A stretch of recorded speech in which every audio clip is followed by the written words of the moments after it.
Online ಬಂದಿದ್ದೀನಿ. Full video ನೋಡ್ರಪ್ಪ. ನಿಮಗೇನೋ message ಕೊಡ್ತೀನಿ.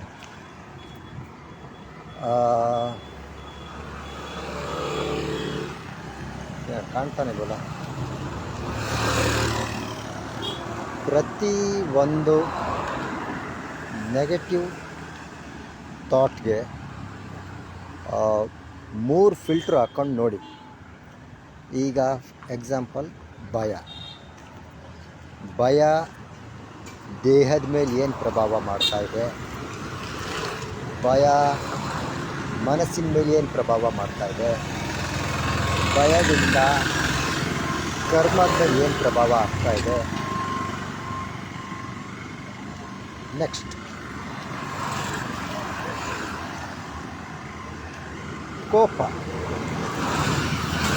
ಕೋಪದಿಂದ ದೇಹದ ಮೇಲೆ ಏನು ಪ್ರಭಾವ ಆಗ್ತಾಯಿದೆ, ಕೋಪದಿಂದ ಮನಸ್ಸಿನ ಮೇಲೆ ಏನು ಪ್ರಭಾವ ಆಗ್ತಾಯಿದೆ, ಕೋಪದಿಂದ ಕರ್ಮದ ಮೇಲೆ ಏನು ಪ್ರಭಾವ ಆಗ್ತಾಯಿದೆ.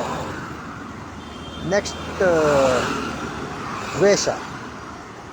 ದ್ವೇಷದಿಂದ ದೇಹದ ಮೇಲೆ ಏನು ಪ್ರಭಾವ ಆಗ್ತಾಯಿದೆ, ದ್ವೇಷದಿಂದ ಮನಸ್ಸಿನ ಮೇಲೆ ಏನು ಪ್ರಭಾವ ಆಗ್ತಾಯಿದೆ, ದ್ವೇಷದಿಂದ ಕರ್ಮದ ಮೇಲೆ ಏನು ಪ್ರಭಾವ ಆಗ್ತಾಯಿದೆ. ಆಮೇಲೆ ಅಸೂಯೆ, ಅದು ದೇಹ ಮನಸ್ಸು ಕರ್ಮದ ಮೇಲೆ ಏನು ಪ್ರಭಾವ ಆಗ್ತಾಯಿದೆ.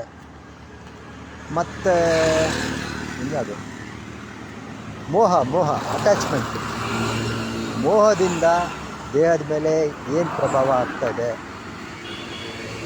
ಮನಸ್ಸಿನ ಮೇಲೆ ಏನು ಪ್ರಭಾವ ಆಗ್ತಾಯಿದೆ, ಮತ್ತು ಕರ್ಮದ ಮೇಲೆ ಏನು ಪ್ರಭಾವ ಆಗ್ತಾಯಿದೆ. ಆ ಥರ ಪ್ರತಿಯೊಂದು ಇದ್ರ ಮೇಲೂ 3 ಫಿಲ್ಟ್ರ್ ಹಾಕಿ ಒಳ್ಳೆಯದು S R no flow chart ಮಾಡ್ಕೊಳ್ಳಿ. S R no. ಇಡೀ ಜೀವನ ನಾನು ಭಯದಲ್ಲೇ ಕಳೆದ್ರೆ ಮನಸ್ಸು ಶಾಂತವಾಗಿರುತ್ತಾ? ಇಲ್ಲ. ಭಯನ ಡಿಲೀಟ್ ಮಾಡಿ. ಹಾಗೆ ಕ್ವಶನ್ ಹಾಕ್ಕೊಳ್ಳಿ.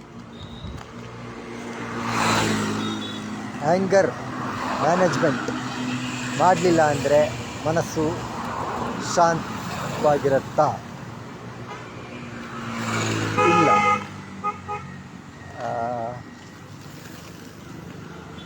ಕೋಪನ ಡಿಲೀಟ್ ಮಾಡಿ. ಹಾಗೆ ಒಂದೊಂದೇ ನೆಗೆಟಿವ್ನ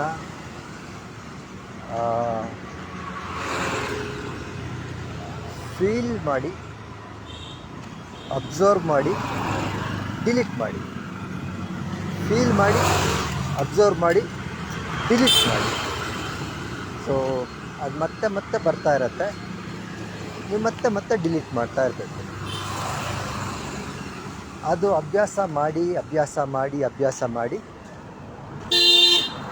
ಆಮೇಲೆ ಅದು ಬರೋದು ಕಡಿಮೆ ಆಗುತ್ತೆ.